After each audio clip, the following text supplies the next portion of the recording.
Mirapo! Set!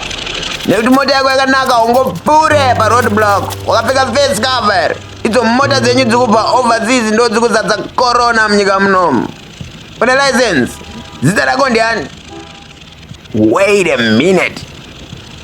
Prophet Bashon, you are still alive. Kuningawani kweni zangu indine Holy Ghost twabam imine madimoni. Let me go. I'm almost late for my prayer session. Wadiji, mota yako ndene demon. Inojamba hambere mota yako hii. Budisa driver's license doni. Jako zokuti Prophet Bashon izo Prophet Bashon. This is COVID-19 mpan. Yakashatiro yakanwa super. Saka nyarara. Officer. You don't know that twabam awasi fake prophet. Andi vunduke wana corona. Wana wadiki kuna mwari wando na mata. Here's my driver's license. Officer ari kubaiza uyo. Kana tiri fake prophet ngachinje toti kuita chingwa. Officer. Kasikuma line kwenye kune pucha le madimoni. Mkano menyu mwa manu wakuge mnaska na mate kudai. Kasimaka meza chidembo shwaja nuwa shiku crossa road so. Twabam. Wakunyanya tuka mapuriza ya urumende manchi. Varezi public toilet ragweru. Kwa daramba chitaurisa mapure banapo. Urukunzko?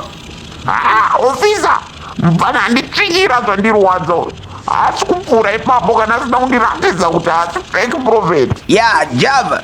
Hausi kupfura kana sina kundiratidza kuti hausi fake prophet. Because the driver's license yako hausi kuzitemba izvo. Pako kakatochitengera imene mari dzekuwanda kaimi. Hatingotiratidzawo matrue miracles ubaye zvako. Takatoenda. Okay. You want me to prove that I'm not a fake prophet? Let me show you something that will shock you. Bondi ndoko ni beina. Bondi ndoko ni beina. Maumba. Twabam. Sergeant, macho huku ere Sergeant. Prophet msadaro prophet. Mawachinjire kuita huku prophet. Damangu waito gudo. Ndori padhuze nemunhu prophet. Apa mawanyanyira prophet. Taikonozungugera mvere prophet. Sergeant.